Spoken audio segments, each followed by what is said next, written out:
Que Dieu vous parle en ce moment de lecture. La sagesse délivre du mal.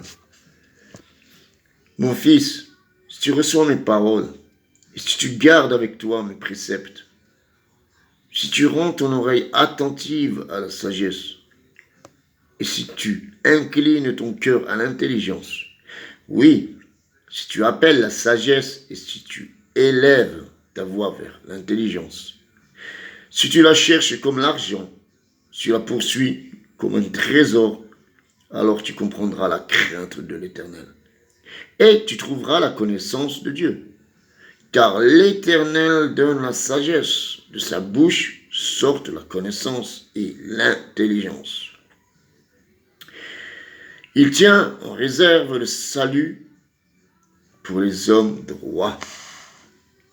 Un bouclier pour ceux qui marchent dans l'intégrité, en protégeant les sentiers de la justice et en gardant la voie de ses fidèles. Alors tu comprendras la justice, l'équité, la droiture, toutes les roues qui mènent au bien. Car la sagesse viendra dans ton cœur et la connaissance fera les délices de ton âme. La réflexion veillera sur toi. L'intelligence te gardera pour te délivrer de la voie du mal, de l'homme qui tient du discours pervers, de ceux qui abandonnent les sentiers de la droiture afin de marcher dans des chemins ténébreux, qui trouvent de la jouissance à faire le mal, qui mettent leur plaisir dans la persévérité, qui suivent des sentiers détournés et qui prennent des routes tortueuses.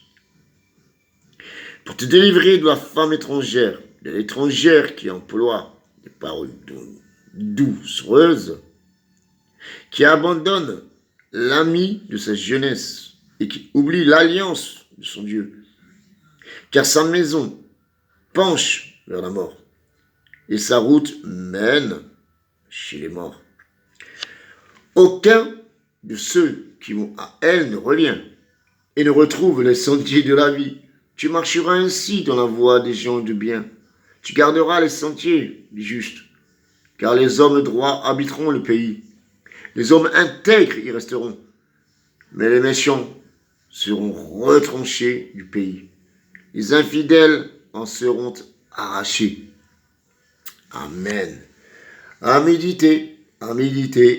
Eh oui, moi le premier. Amen.